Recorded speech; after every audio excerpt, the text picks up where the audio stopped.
Okay, Walt, I'd like to hear your name. Okay, my name is Walter Ledbetter, called Walt most of the time.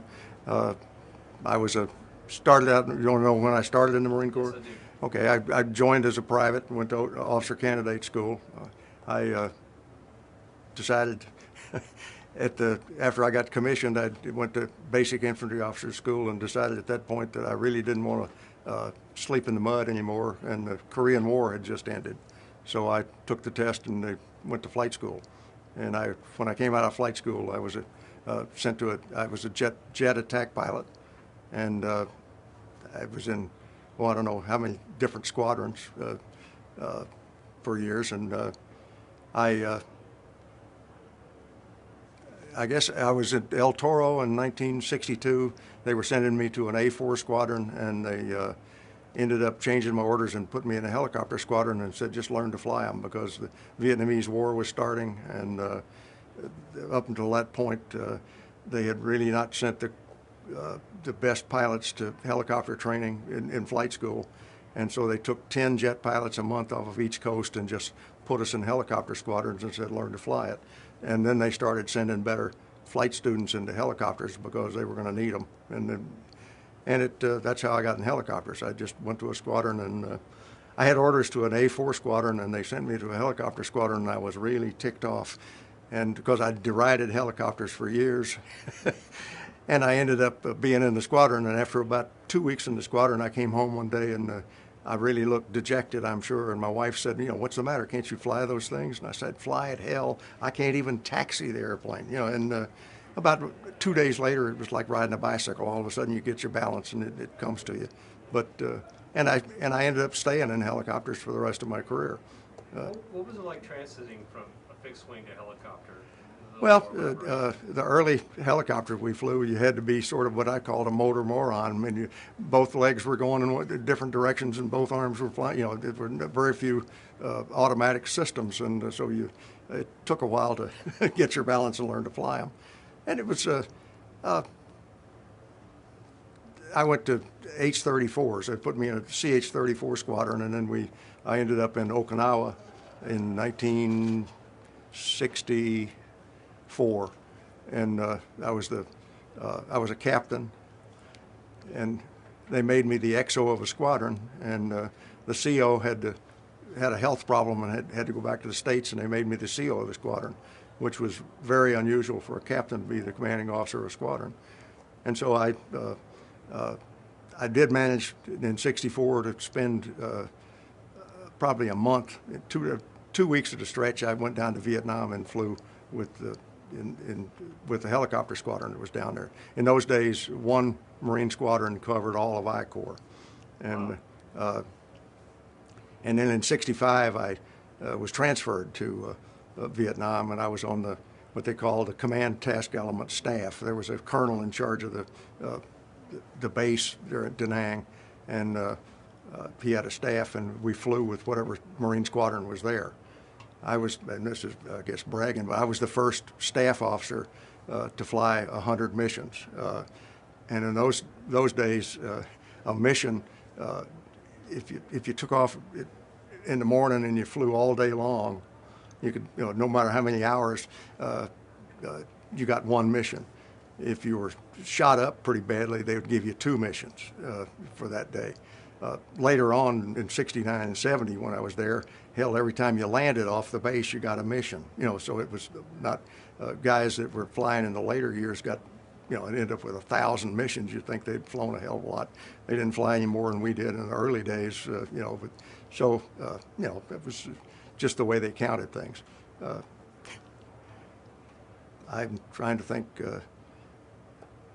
I'll just give you an example. We got shot down in '64. I was flying with a guy, and we got shot up pretty bad and had to auto-rotate into a field. And they came down and flew us back up to Da Nang. And then the maintenance officer came out and said, you know, go back down there and take the maintenance crew and fix it and fly it home. So we went down. Two 34s took us down there with the maintenance crew. We got out and worked on the airplane, got it all fixed, and we're flying with the 3 airplanes. Then we're flying back up to Da Nang, and it was dark, and you know, the lead airplane had a mechanical problem, and he landed on an island off the coast. And I had the maintenance crew in my airplane, so they told me to land beside him and try to fix that airplane. They determined what the problem was, and he'd lost some kind of a fluid in the head out of the thing, and they made me shut down and drain fluid out of my airplane and split it with him so he could hook up, his rotor would rotate. And while we were sitting there and my engine was shut off and they were draining fluid, the guy, the third airplane, was flying up and down with his landing light on for some unknown reason. And he said, "Hey, Walt, there's about 100 of them coming across the beach at you." And I said, "For God's sake," I told the crew, I said, put the guns out, And they said, "Captain, we didn't bring any guns with us." And there, my co-pilot and I were sitting in the cockpit, and he was Mr. Cool. The co-pilot, his name was Charlie Cannon. He was smoking a cigarette. And he would go, take a big drag, and look around, and we were both sitting up there with our 38s pulled out. I don't know what the hell we were going to do with 100 of them. And he went like that, and I said, "Hey, Charlie." His name was Charlie Cannon. He said, "What?" I said, "Your glove's on fire." Mr. Cool had smoked his cigarette down. He'd burned a huge hole, blister on each hand, didn't even know it. I didn't think he was as scared as I was, but he was. And about that time, they fixed the airplanes, and we got the hell out of there. But it was kind of interesting. How was the power on those planes? They didn't have much. You could carry. We could put probably 10 Vietnamese troops because they didn't weigh anything. You'd probably carry 6 or 8 Marines, maybe, if you were going into a low area.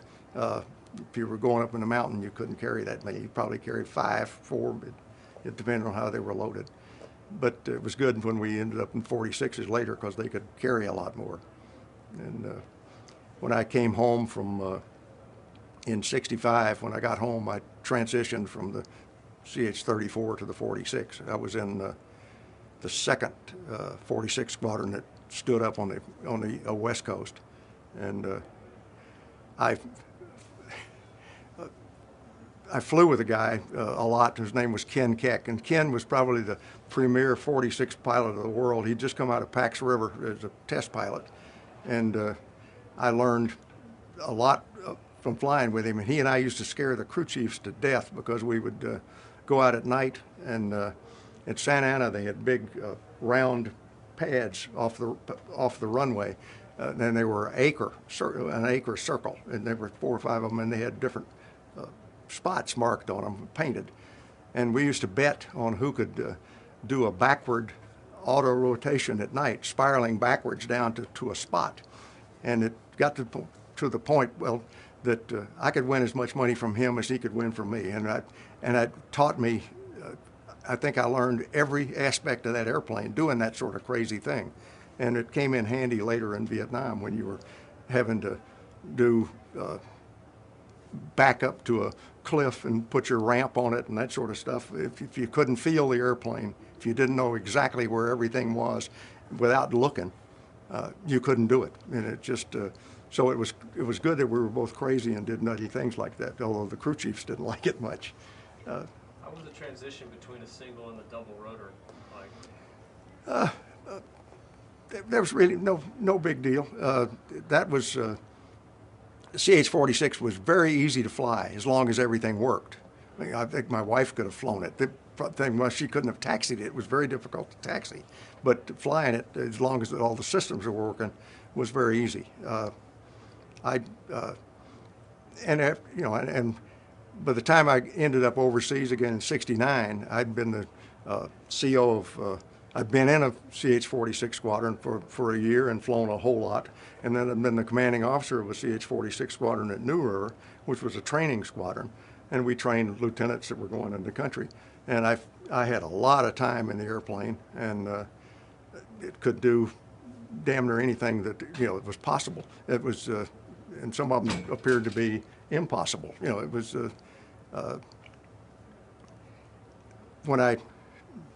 if you want to, talk about Vietnam now, the last tour there, I came over from California. Sorry, sir. Hold on, please.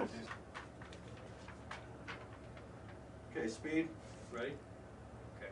Okay. All right, Walt.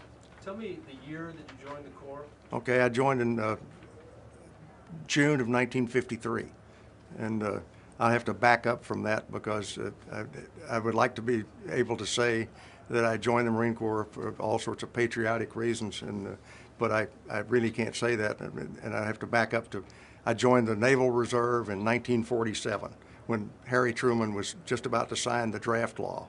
And the reason I joined the Naval Reserve was to keep from being drafted, because I was an absolutely terrible student and I wanted to stay in school. And if I hadn't been in the reserve, they would have put me in the Army, would have drafted me. So when I finally, I did all the marvelous things that I could do, because when I went off to college, I just graduated from high school. I was 16 years old, and my roommates in college were 32, 29, and 28, and they'd just come back from the Second World War, and they taught me all sorts of marvelous things, girl chasing, whiskey drinking, cigarette smoking, and all sorts of ways to get in terrible trouble. And I flunked everything I took, even gym, that first year in college. And when my folks found out, the word was, all right, boy, if you ever want to go to school again, send yourself. We've spent our last penny on you. And by the way, room and board cost whatever it was market price if you want to stay here. And so I went to work and saved enough money, and I worked my way through college. And in '53, I was with my degree in hand, they were calling up my reserve unit to go to Korea. And I rushed downtown, went to the Navy recruiter and said, how long does it take me to get commissioned in the Navy? And the guy said, it'll take 12 weeks to get commissioned in the Navy, and you have to stay in for 3 years. And I said, wait just a minute. And I walked down the hall, went into the Marine recruiter, and I said, how long does it take me to get a commission, and how long do I have to stay in the Marine Corps? He said, it takes 10 weeks to go through OCS, and you only have to stay for 2 years. And I said, sign me up. I never went back to see the Navy recruiter. And the Marine recruiter absolutely lied to me, because 29 years later I got out. In the middle of my basic infantry training as a second lieutenant, the country signed the armistice with North Korea, and so I decided not to sleep in the mud. I would go to flight school, and I took the test, and they sent me to flight school, and I came out a jet attack pilot. What were you flying in an F-94? In what? What were you flying, F-94s? No, the F-9-8s, F-9-5s, 8s, T-33, Shooting Star, all the early jets. But when the Marine Corps, in its infinite wisdom, sent me out when I graduated from flight school, they sent me to Hawaii and put me in a prop attack squadron, flying ADs, which are Douglas Skyward, the biggest single-engine prop airplane. It had, I think, 3,350 horsepower, and you had to stand on the right rudder to keep it going straight on takeoff. There was so much torque in it. Oh yeah, and I'll tell you, I joined my first squadron, the AD squadron. I was supposed to have I checked in on a Thursday morning. I was supposed to have my first FAM hop in the airplane the next morning. And that night, Tuesdays and Thursdays were night flying nights. And the bunch of guys went out night flying on Thursday night, and 2 of them didn't come back. And so when I checked in early the next morning to have my first FAM hop in this airplane, it wasn't a FAM hop, it was a search hop. And there was 4 of us, the division, going out, and I was a wingman, and we were making section takeoffs. The first section started rolling. I was number 4 man. We gave them about 1,500 feet, and we started rolling. My first takeoff in an AD, the first section broke the ground and took off, and the number 2 man lost his engine. He backed up, got caught in a prop wash, flipped upside down, and blew up on the runway, and I took off through a fireball. I'd been in the squadron for 12 hours, and there were 3 guys dead. And I thought, my God, what am I in? But in those days, there were no rules. I mean, you could do anything. We killed more pilots in that squadron than we did in combat. It was, Lord, you had more fun. If you lived through it, you learned to fly. But it was exciting. What was it like flying the Skyraider? It was great. I loved it. Listen, the airplane was great. I loved it. We were in Hawaii, which was great for a bachelor. We had more ordnance than you could carry. I mean, they brought all this thousands and thousands of tons of bombs back and rockets from Korea. The war was over. So every flight we took off We went to the island of Kaalavi and bombed it, strafed it, shot rockets at it, did all, and it was just a lot of fun. It was great. And of course, there I met my wife had just come over to teach school there. She had her first job. I'd been there for 2 years when I met her, and I was in my first squadron, and we went out I met her one night, asked her to marry me that night. She wouldn't do it. Took me 6 weeks to talk her into getting engaged, and we got married 3 months later. It was, and we've been married now for 53 years. It worked out pretty well. Yeah. What was it like? You always, when you translated from fixed wing to rotor craft, yeah, you already knew you were going to go to Vietnam. Yeah. So, well, to tell you the truth, I had already been to Vietnam. In early '62, I was at El Toro, flying jets, and I was the duty officer one Sunday, and a message came in activating a staff in Bangkok, Thailand. And they had 5 guys at El Toro by name they were putting on that staff, and one of them had been transferred. So I just called the general and asked if I could take his place, and that was Sunday. And Tuesday afternoon, we flew to Bangkok, and with the general's goodbye was that we would either be there for 2 days to 2 years. So they didn't know, and we couldn't tell anybody where we were going. My wife had to write to El Toro, and they forwarded the mail to there. It was stupid, and to save money, the duty clerk saved all the mail that she sent, and 2 months later, they sent me this box full of the mail they'd been saving at El Toro. I was about to divorce her because I didn't think she was writing me. It was, and so I ended up at Soc Trang in the Delta. There was a Marine squadron down there, and I flew 15 missions with them, just riding. I was a jet, but I didn't know how to fly. And my first day in the war, I ended up at Soc Trang, ran into a couple of guys I'd been in pre-flight with, and they were, flying the H-34 down there. And I asked them what they were doing, and they said, well, the next day they were going on a strike mission. And I didn't have any idea what that was, and I said, can I go? And they said, sure. And I just had an empty bunk in their tent, and that's where I slept. The next morning we got up, I went out, and the briefing was they were going to go before dawn and pick up what they called a popular force company, which is sort of like Terry and the Pirates, with a bunch of bandits. And we were going to land on an island in the Mekong River, which was supposed to be a VC training base. And right at dawn, we hit the end of the island, and everybody was shooting, and I got really excited. And I took the crew chief's weapon, which was a German Smiser submachine gun. I'd never seen one, but it really looked cool. And he had 2 banana clips, 60 rounds of ammo for it, and I had my 38 with 6 rounds. I was dressed for war. I had on a white T-shirt, a Marine gung-ho cap, utility trousers, and my flight boots. I didn't have a canteen. I discovered after the helicopters flew away, I was the only person on the island that couldn't speak Vietnamese. I was the only person on the island that could speak English. I had no way to communicate with anybody. I didn't know how I was going to get off the damn island. And we fought our way down that island until all day. About 4:30 or 5, we ended up on the south end of it. And I was the only person in the firefights that were being shot at because I was 1.5 feet taller than anybody else, and I was in a white T-shirt, which is really stupid. Anyway, we got to the end of the island, and there was a big gunboat sitting there, and I was relieved. I still hadn't, and we got on the gunboat finally. All Vietnamese. I still couldn't talk to anybody. I didn't have any idea where they're going or what was going to happen. And they took me to the stern of the boat, and they were pointing down.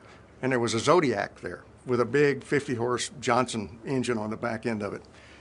And they would point at me and go, yammering Vietnamese. And then they brought a map and pointed. And I finally figured out they were showing me where we were and where I was supposed to go. But I didn't know where in the hell we were. But just looking at the map, I was on this big river. 2 Popular Force troops got down in that Zodiac with me, and we took off, much against my better judgment. We went 4 or 5 miles down the river and then made a hard right turn up a canal. We went down the canal until the Johnson started cutting mud and the engine stopped. They pointed at me and pointed out. I got out, and the other trooper got out, and we turned the Zodiac around and pushed it off, and the guy started the engine and left us.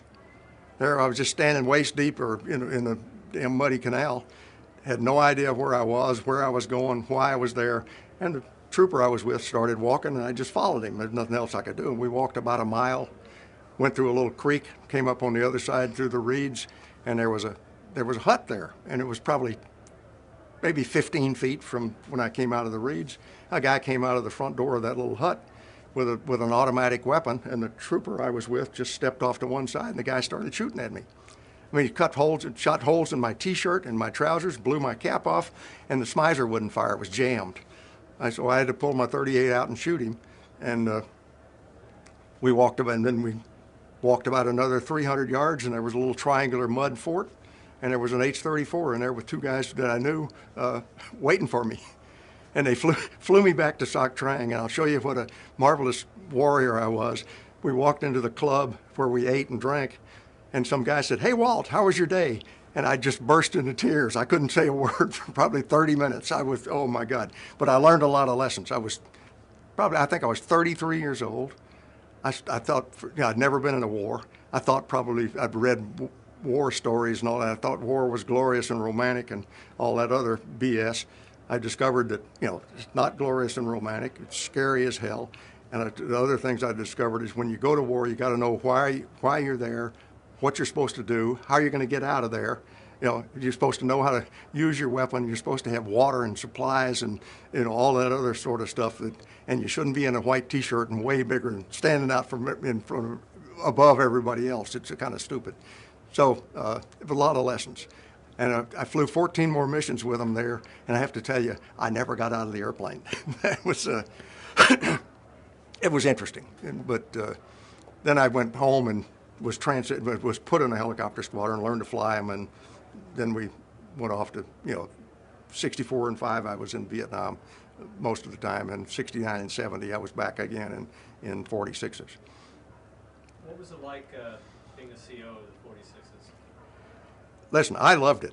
There's probably no other job on earth that you have that much fun. I mean, I was all these young guys. It's like.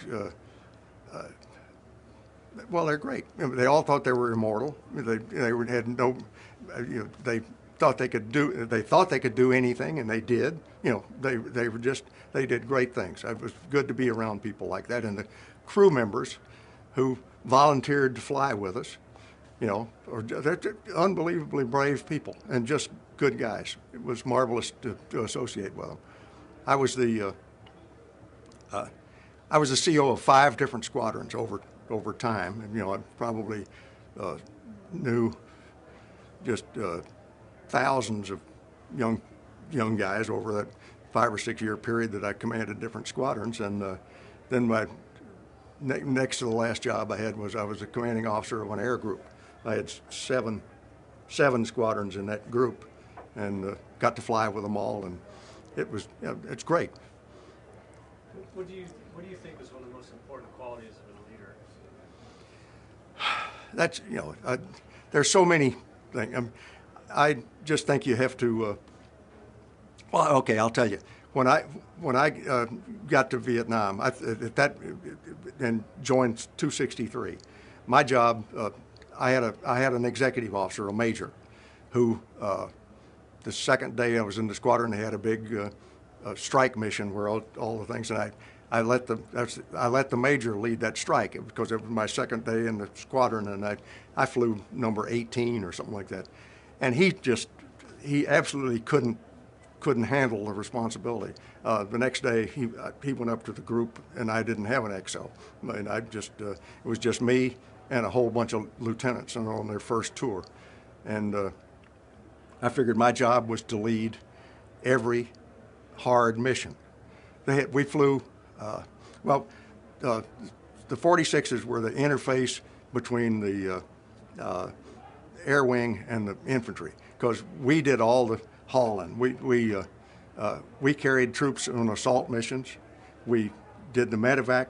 We picked them up out of hot zones under fire and took them to the hospital. And we carried recon teams into zones everywhere, across the border into Laos, up into all sorts of bad places. And when they got in bad trouble, we went back and got them. And also we flew resupply missions and admin missions. And I let the young lieutenants who were really learning to fly the admin missions and the resupply missions. And the other missions, the bad ones, we put red boxes around them on the schedule board. And I tried to limit how many of those red box missions the young guys flew until they really got good. And I was only going to be in the squadron 6 months. They limited COs. They changed us every 6 months. They wanted to put as many lieutenant colonels as they could through command positions in combat. That's stupid. They should have let you stay there, and if you were leading it, but that was their policy. So I knew I was only going to be in the squadron 6 months. So I never flew anything but red box missions in that 6 month period. And I have to tell you, I made a terrible mistake, because by the end of the 6 month period, I couldn't hold a glass in one hand and get a drink because it shook so hard that I should have done it a little different and flown once in a while, flown something easier, because I would have ended up not so crazy. But and then they sent me to the wing as the helicopter operations officer for all of I Corps, and which was okay. Well, you made a big impression on your men, because every single one still wants to see you. Well, okay. I'm married with 2 daughters and 4 grandchildren, and I've got I don't know how many sons. All these, hell, I was 40 years old, and they were all in their 20s. So I was old enough really to be their father, and it was just so you look out for your sons, and you really care about them. And we've all kept up with each other. Your job in combat is to lead, and you can't lead from the back. You gotta be in the front, and you gotta care about your people. You know, that's easy. You know, now when I first took the squadron, that was in September of '69. We got a new commanding general at just about the same time, and there were 4 CH-46 squadrons in I Corps at that time. Then we'd really, and there were 2 squadrons up at Wei Fu Bai, which is north of where we were, and there were 2 CH-46 squadrons at Marble Mountain. And the new CG called the 446 squadron commanders to his office, because we were the interface. That's who the infantry saw. And this is what he told us. He said, okay, said the last commanding general here had all kind of rules. They said that they were minimum, if the weather, certain minimums on weather. If the weather was too bad, you weren't allowed to fly. They were only allowed to fly 46 so many hours a day, because if he didn't want you tired and crashing. There were all kind of rules like that. He said, there are no more, said, we've lost our reputation with the infantry. He said, there are no more rules. He said, every one of you is expendable. And said, we're going to get our reputation back. And said, if you can't live with that, I'll get somebody that can. And we lived with it, and we got our reputation back, but it was costly. You know, I'll tell you the kind of things we did. I know October and November, I think, are the real monsoon rainy season there, and the weather was crappy, and we flew in it night and day. I was flying probably in first part of October. I went out to find night medevac, and took off to. And you have 2 46s and 2 Cobras going on night medevac, and the only reason you're going out there is you go out on what they call emergency medevacs. It means if you don't get there, a Marine's going to die. So in the middle of anything you go, and it was out in the mountains. We're under about a 300 or 400 foot overcast, solid clouds. Flew to the base of the mountain. I sent everybody else home, and I turned my landing light on, and I went into the cloud, and I could see trees. I could, just in front of the rotors, and I went up that mountain, flying from one tree to the next tree to the next tree with my landing light on, because it was just pitch-ass black, and I was attracting fire to that light and the noise from everywhere. I got to the top of the damn mountain. There was a Marine patrol up in the mountain where somebody they'd called the emergency medevac, and they directed me.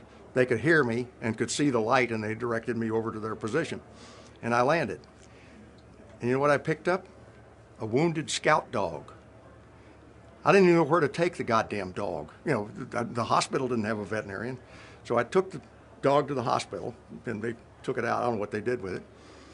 And rather than going back to Marble Mountain, it was by that time it was probably damn near 1 o'clock in the morning. I flew over to the commanding general's helicopter pad at his headquarters and landed and shut off and went in and woke him up and told him what I said, I want to wake you up and tell you just what I've done to get your friggin' reputation back. He said, I've risked the life of my crew and myself and whatever number of much money airplane this is worth to pick up a goddamn dog. And said, I'm not going to do that shit anymore. And then I got back in the airplane and flew back over and flew more medevacs that night. But, and the kids did the same sort of thing. I couldn't do that every night. I mean, I had to, I flew in the day too. The only time I ever flew 2 nights in a row on a medevac, I was standing medevac one night, flew all night and came back and next morning and was going up to, had to go to the hangar before I went back to my little hooch to go to sleep. And the sergeant major, who was my age, told me, he said, Skipper said, you've got to sleep in your office on the sofa. He said, you can't go to your hooch. I said, what's the matter? Why? He said, I can't tell you why. He said, but you can't go to your hooch. And by the way, you have to fly night medevac again tonight. I said, you guys trying to kill me? He said, he said, no. I said, I'll tell you tomorrow. So I condescended and I flew night medevac again the second night. And the next morning I came back, went to my office, and Sergeant Major took me and most of the troops in the squadron back to I slept in a Quonset hut. I had a quarter of a Quonset hut. And a Quonset hut's curved walls, and you had a solid wall blocking it off, on 2 sides. And the troops had decorated and painted the inside of my little quarter of a Quonset hut, and they thought they had done just a glorious job. They had taken everything out. They painted the whole thing dark blue and painted big white stars on the curved wall, the flat wall, on the floor. You walked in and you got vertigo, and the stars all were luminescent. They would glow in the dark. I lived in that thing for about another 6 weeks, and thank God the operations officer of the group, another lieutenant colonel, his roommate, he lived in a trailer on the beach. And when the guy that was rooming with him went back to the States, he asked me to come live in the trailer with him. I couldn't tell the troops that I was glad to leave the place because they thought it was glorious. But and I still missed the stars sometimes. But it was fun. I knew I had a squadron then. I knew they, I can. And I'm not saying this for what I did, because the lieutenants did the same sort of thing, but just not quite as often. But I'll give you some of these missions were really bad. I mean, the only missions you really remember after all this time are the ones that were what we called a shit sandwich, or ones that really pissed you off. You were doing something that they made you do something that was really stupid. But I went out one night on a Recon extract. But that's when a Recon team, or that wasn't at night, I went out in the middle of the afternoon. And we got the call there was a Recon team in bad trouble, and you had to go to the Recon battalion headquarters, and they would brief you, and you'd pick up different kind of equipment to get them out. And I flew over. It was an airplane coming back from a mission. When the call came in, all the airplanes were out. It was an airplane coming back from a mission. They had just refueled, but they hadn't serviced it, and they were coming back to the hangar. And I just yelled up and asked the pilot if the airplane was up. I mean, it was mechanically working, but they hadn't had a chance to service it. And he said yes, and I took his airplane and just went over to the Recon pad, got briefed on the mission, and it was the Recon team was surrounded in a canyon up into a river plateau. I mean, it was just you went up the river and you went in this box canyon. Well, the clouds had come down off the plateau and were down in the canyon, and I tried to go in the canyon and to get to the team, and I'd get about 3/4 of the way and I'd go solid into a cloud. I mean, just absolute. The only thing you could do is just go straight up and try to get out of the canyon, and I did that repeatedly, trying to get to them. And then to compound the things, I had to go refuel a couple of times, and then it got dark. And going up that box canyon in the pitch black into a cloud was horrifying.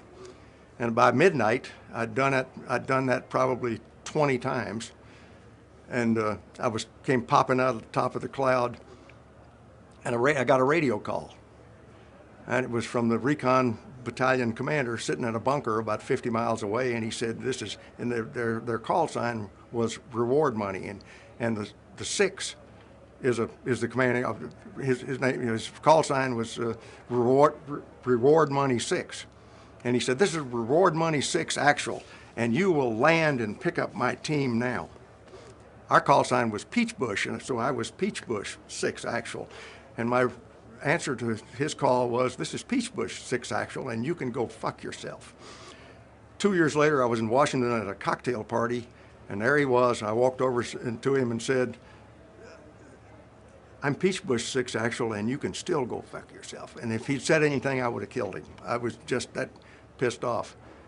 He got relieved. His time was up about a week later, and they got a new CO. Next call for a Recon extract, I went over, got the brief, got a piece of equipment I'd never seen before. What I got coming up the back ramp of that airplane was a guy that was a little too heavy, cigar in his mouth, Thompson submachine gun in his hand. It was a fat Marine lieutenant colonel, walked up and said, "Walt, let's go get my team." He was Bill Drumright, a real fighter. We went out and landed in the middle. They were closely surrounded.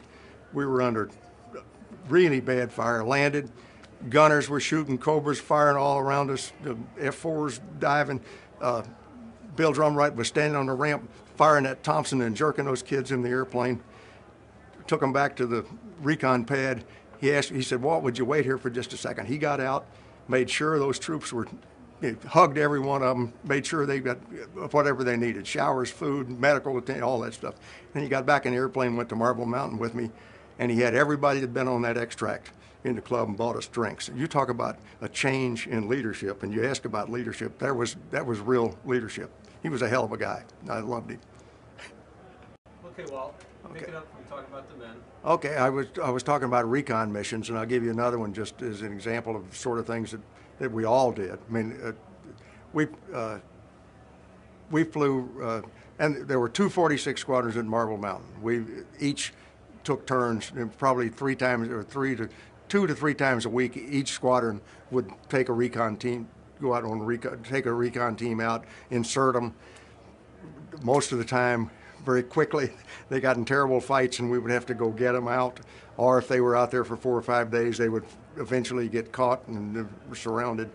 One day we got a call, went over to the recon pad, and this time we had to have a corpsman because two of the recon team people were pretty badly wounded. So we had a corpsman with us, two gunners, a crew chief, and my co-pilot and myself. And they were under a triple canopy jungle out there, closely surrounded. I hovered right down to the top of the top canopy. I couldn't get down to them, so the 2 wounded, we had to send the corpsman down on what we called a jungle penetrator. It was on the hoist. We let him down, and it was a rig that would go through the heavy foliage. And they directed us to be right above them, and I let the hoist down, and the VC or NVA, we don't know who it was, were firing at us up through the trees. They couldn't see me because of the triple canopy, but they were shooting up because they could hear the noise. The gunners were shooting down, and the Cobras were firing all around it and that sort of stuff. And the corpsman went down. I picked up what they called a spy rig, which is a rope made out of nylon loops. And the reason they used that was the recon teams wore a harness that they could hook into these loops and left them free with their hands so they could still shoot while we were pulling them out. And let the corpsman down. He took the 2 wounded and put them on the basket we'd sent down, and we pulled them up by the hoist into the airplane and got them inside the airplane. Then he put on one of the wounded guys' harness, and they all hooked into the spy rig. And when they said they were all ready, I went straight up. You had to go absolutely straight up. If you didn't, if you went forward or backwards, you'd drag them on into the trees and kill them. So it was hard to come up with no reference, but anyway, you did it.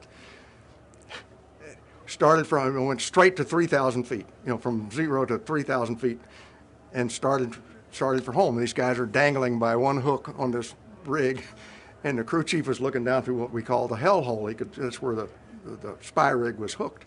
And he said, "Skipper, you better get on the ground quick." I said, "Why?" And he said, "The corpsman's dying." The poor kid, it was his first combat mission.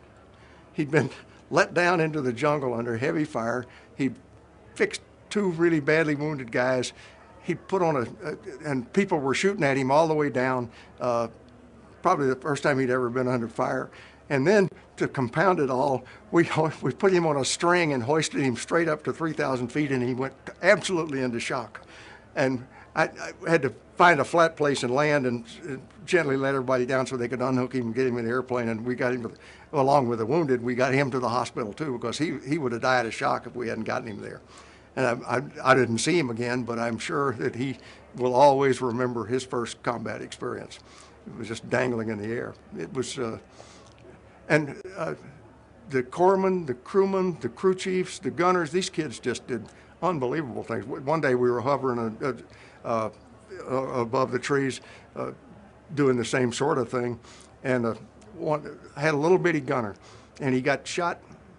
Bullet came up and hit him right about here and busted this bone out above his eye, and very, very bloody. It knocked him flat. He fell. I heard this loud blam when he hit the floor. It really ticked him off. He jumped right back up, grabbed that .50 caliber, and was firing at everything he could around there. He fired that gun until he fired out all the ammo. He went and got another box of ammo and reloaded it, fired all that out. When he was completely out of 50 rounds, he grabbed his rifle and fired his rifle until he was all out of bullets, pulled out his pistol and fired all of them out of that. And what he said, if you'll pardon me, was, "Ah, fuck it," and then he fainted. The kid was unbelievable. That's the kind of young men that got in those airplanes and flew with us. They were just, they used to fight each other, physically fight each other to go on dangerous missions. It was just, we were in a country that hated the war, and here were kids that were fighting. I'd have to break up fist fights because this guy wanted to fly, and he wanted, and somebody wouldn't trade with him.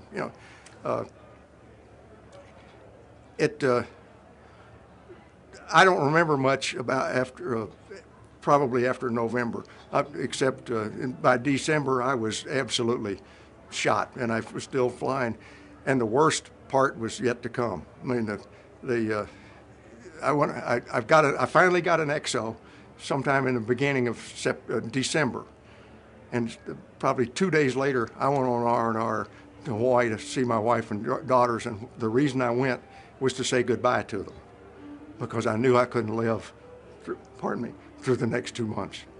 It was awful. That was I don't mean to get emotional, but that was really sort of a desperate time. And at the end of the 5th day, when I had to leave Hawaii and say goodbye to my wife and kids, I was literally saying goodbye. That's very difficult. I went back, and then we started what they call the Kingfisher mission. They briefed us old guys on it, and our squadron was the only one that did it. The intelligence had said that the NVA were going to attack Da Nang and try to take it for a Tet offensive of 1970. And they knew basically what corridor they were going to try to come through. So they attached us, really, to work with the 1st Marine Regiment that covered that corridor. And our job was, what went on the Kingfisher missions were a Huey that with a controller in it, and he would be briefed on an area to cover. And there were 346s, and we always carried a reinforced Marine platoon, 4 Cobras, an OV-10 to control fixed wing if we needed them. And we would, every morning before dawn, a reinforced platoon would come over to Marble Mountain. We'd load them on, and the Huey would take off and go to altitude. and I followed behind right on the deck to cut off visibility, from the bad guys that we were coming. And when the Huey would spot something that shouldn't be there, he'd call me, and I'd pick up speed, and the three of us in the Cobras would fly just as fast as we could go. And then he would, as we got close, he would mark the area with drop a smoke grenade in there, and we would land not away from the enemy, right in the middle of them, right on top of them. And the platoon got out shooting, and every time we landed, it was a real fight. And we kept the metalsmiths really busy preparing airplanes. I mean, one day I got 57 hits in the cockpit. The cockpit of a 46 about this wide, and you put 57 rounds in there, it blew out everything on the instrument panel. That was very exciting. And the gunner froze and didn't start shooting. I was shooting with my 38 before he finally turned the 50 on, because they threw a hand grenade under the cockpit. They just riddled us with bullets. That was very, very exciting. That was the 2nd of January. That was a tough day. And I had a lieutenant colonel from the wing had come over to fly with us because he wanted to go on this very exciting mission. I wasn't sure that the airplane would fly anymore. It had so many hits, and the hydraulic system was, I had to isolate. We had a system, a switch you hit that said there was an isolation switch, and it would isolate what was left of the hydraulic fluid in your rotor system. If you lost too much hydraulic fluid, your rotors wouldn't operate right, and you were going to come unglued in the air. I air taxied about 10 feet off the ground all the way back to Marble Mountain, hopped the fence, got another airplane, and to go back and pick up troops and finish the mission that day. And he looked over at me and said, "Walt said, I'd love to go with you, but I got so much work at the wing." I jumped in his Jeep and was gone, and I had to grab some poor lieutenant off the flight line and make him be my co-pilot and go back. And we've probably made 8 or 9 more assaults that day in places. It was scary. And I led the first 32 of those missions.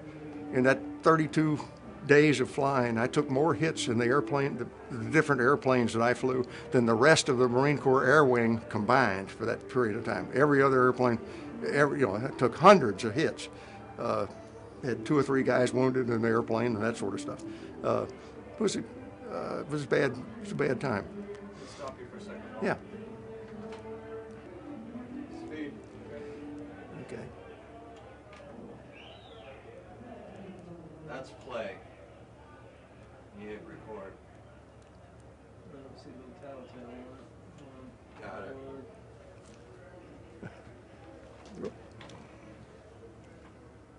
Yeah, did you hit stop first? No, I did. Okay, you know there's going to be a gap there then. Yes, I do. That's And then- this thing. All right, we got speed still. Okay, well, let's talk about the mission. Okay, on the 31st of January 1970, we'd started these missions on the 1st of January and flew, nearly every day in January, and up until I left the squadron about the 10th of February. Some days you didn't fly, didn't go on Kingfisher. But on the 31st of January, we went out, and as normal, we picked up a platoon and inserted them in a zone that the Huey had marked, and they started a big fight there. We went back and picked up another reinforced platoon and put them in a blocking position to block off the people and they got in a big fight. And then I went back and got a 3rd platoon and put them in another position to cut off the enemy forces.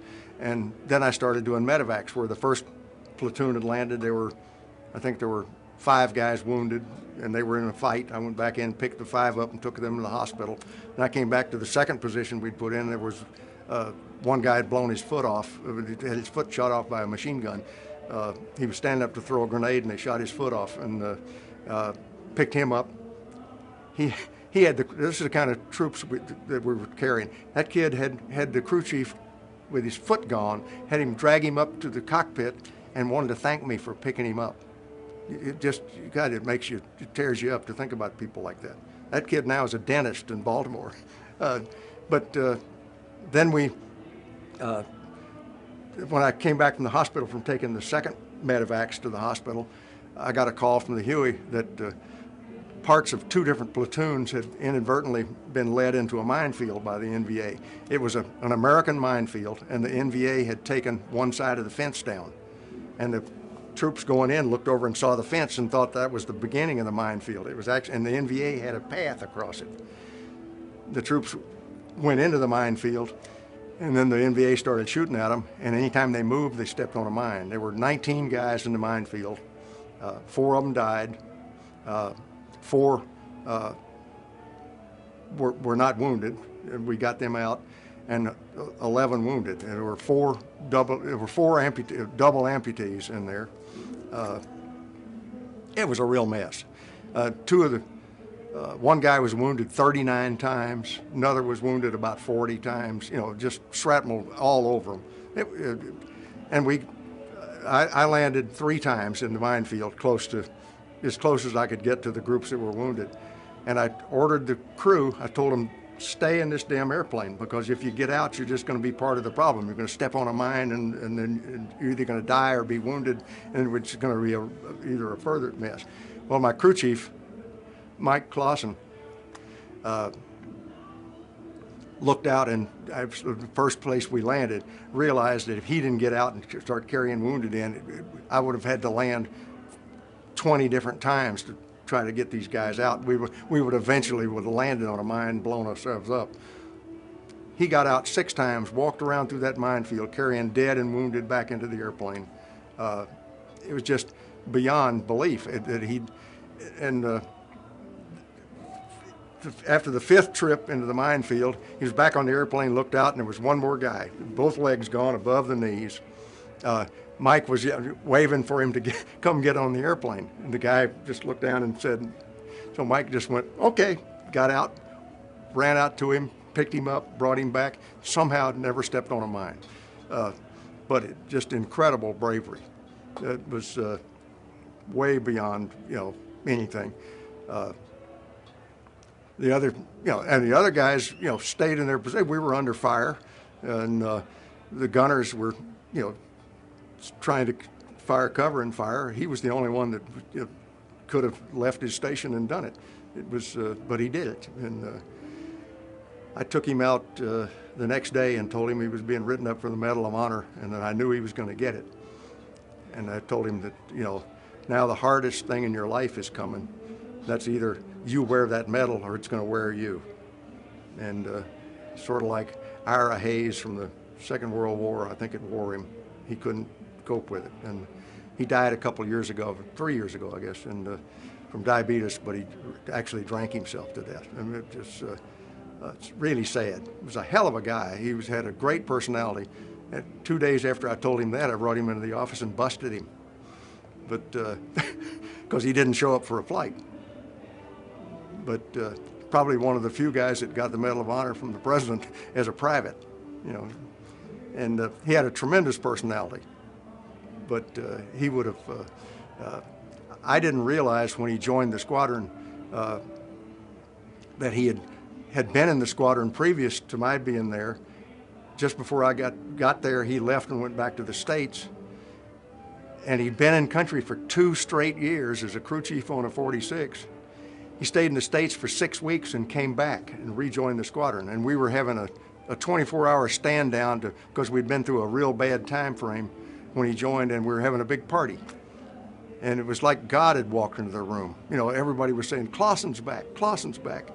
Next morning I had him into my office and I said, I want to welcome you to the squadron, but I have to tell you that I'm the CO and you're not. And if you screw up, I'm going to kill you. And so we understood each other, and I really liked him. And I think he liked me, but it just, he flew 1,990 combat missions as a young, probably started as an 18-year-old kid, left there 3 years later as a 21-year-old kid that had seen more horror than nearly anybody could stand. And that's, you can't blame him for, what happened to him. Good God, it was awful. If I'd known he'd flown that much, I would have grounded him. I should have, but I just didn't realize that he'd been there that long. By then, I was shattered myself, so I couldn't keep up with it all. But it was a great experience. It was a thing that you absolutely shouldn't have gone to or done. would I do it again? I'd do it again in a heartbeat, you know, because of what the bond you make with people is unbelievable. We did things together that other people don't do, and that's the reason I've got all my sons are out there. I flew with every one of these kids, and they flew with me, and we experienced a lot of really bad things, and it was politically, whether it was worthwhile or anything like that, doesn't make any difference. What makes the difference is the relationship we have, and we've really, I think, got a strong one, and it's great. I'll lighten it up a little bit if I've got time. I'll tell you a story about where I got my nickname. Could you hold 1 second? Sure. Speed. Okay, I'm gonna go back to 1965 when I was flying H-34s, and I'll tell you, when I finish the story, I'll tell you what my nickname is and has been for all those years. In '65, I was flying with whatever squadron was in country, and one morning like I said, the one squadron covered all of I Corps, and we were taking troops. We were going to fly up to Hue Phu, which is up by Hue Citadel, and I'm sure people know where Hue is, and north of Da Nang. We flew up there and picked up a Vietnamese. We were flying Vietnamese troops, and the Americans hadn't come in great numbers to the country, so we were flying Vietnamese. Picked up a Vietnamese company, and we were carrying them up into a valley right on the DMZ. I've forgotten the name, some nameless valley. We flew up just before dawn, and right at dawn we flew into the valley, and it was just solid fog. There was no way to get to the ground. So I don't know why the CO flew us down right onto the top of the fog and flew around in the valley, and I guess it was just to let the bad guys know we were coming. And we flew back to Hue Phu and landed, and sat around drinking coffee and drinking water and telling lies and trying to act brave. And every 20 minutes they would send an observation airplane up there to fly around through the valley to see if the fog had lifted, and also let the NVA and VC know we were coming back. But, so, you know, you knew you were going to be in bad trouble when you went up there. So everybody's scared. And after 3 hours of drinking water and drinking coffee and lying to each other, and I had to answer the call of nature. So I stepped out on the side of the runway, and wearing my mighty flight suit with zippers all over it, I grabbed the bottom zipper and gave it a mighty manly yank upward and went, and I was my manhood was immersed in a zipper, and having the mind like a steel trap and an engineer, I figured out after standing there in pain for a few minutes that the reason I was caught in that zipper was because I had zipped up. Now, if I zipped down, I would free myself, so I gave it a great, huge yank downward and damn near fainted, and then I was all my manhood was totally immersed in this Vietnamese zipper. And just at that moment, the CO yelled, "Okay, men, saddle up, we're going." And I could barely walk. I'm moving very little teeny short steps trying to get up to the airplane, and the cockpit in the CH-34, you have to crawl up the side. It's 16 feet up. I think I chinned myself into the airplane. I pulled myself up with my arms, and I fell over into the cockpit. Sitting there, and I looked, and my co-pilot's a guy named Bear Williamson, and I said, "Bear, you got to start the airplane. I can't move." He got absolutely hysterical. He could barely strap himself in the airplane. He was laughing so hard. There's not much sympathy in the Marine Corps, and so I had to start the airplane. I had to taxi it out, and he's just giggling and laughing. And we're flying up to the valley, and we've got, and I'm flying because he can't. He's laughing too hard. And then I got to thinking, you know, we're going to get shot down, and I'm going to get wounded, and some overexuberant corpsman or doctor is going to come rip my flight suit off to get to the wounds, and I'm going to be gone. And so I told Bear, I said, "For God's sake, if I'm wounded, don't let him rip my flight suit off." And then he just really got hysterical. And my next thought was that I'm not going to be wounded, we're going to be shot down, and I'm going to have to stand and fight because I can't run. And so I called the crew chief, and I said, "Sergeant Tucker, pass me up my rifle." And he fell on the floor laughing right in front of all these Vietnamese troops who must have thought they're going with crazy Americans who are laughing themselves to death going into battle. Well, come into the valley, I said, "Bear, you land it." He couldn't. He had the giggle. He never touched the controls on the whole flight. I flew up the valley, bleeding like a stuck pig. I flew all the way back to Wei Fubai, landed, and I said, for Christ's sake, Bear, go get a corpsman, I'm dying. I'd lost a lot of blood by then. He jumped out of the airplane. There were 24 airplanes on this mission. He ran up and down the flight line going, come look at Walt. It's the funniest thing you've ever seen. I came crawling out of the airplane. There were 48 pilots and co-pilots waiting with their cameras and their everything, and crewmen and gunner, everybody taking pictures and laughing. And here came the corpsman. They'd gotten a corpsman, and he had what looked like a pair of head shears. He was coming at me, clacking these things. And of course, he cut the zipper above where I was caught and below and pulled it apart, and I damn near fainted from relief. And then the skipper got everybody in formation. He said, okay, nobody can write home, send a tape home, anything like that for 48 hours, because Walt gets 48 hours to explain his war wounds to his wife. Well, one of my buddies, a guy named Hondo Frayne, went right back to his hooch, got a tape and sent a tape to his wife, but he never used a name, told the story. When the tape arrived, my wife was at Hondo Frayne's, their wives were together. She was over at her house. And Irene Frayne said, oh, Nancy, you can listen to this, and just a tape from Hondo. And he started telling the story, and all Nancy could say was, it's Walt, it's gotta be Walt, I know it's.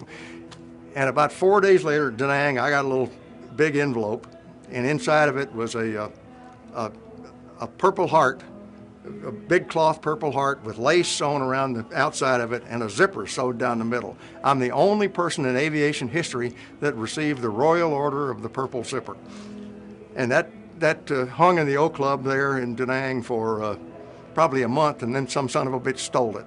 I would give anything to have it back. But and from that, some guy went to Hong Kong and bought a baseball cap with the zipper sewed down the back, and my nickname on the back, which is given to me, I was known from that moment forth as Captain Pinchpecker. And so, at real polite company, I can't tell you, friends can't call me by my nickname, but you're sitting in a room with Captain Pinchpecker. So it was some of it was funny, some of it was a little painful, but it was altogether it was worthwhile.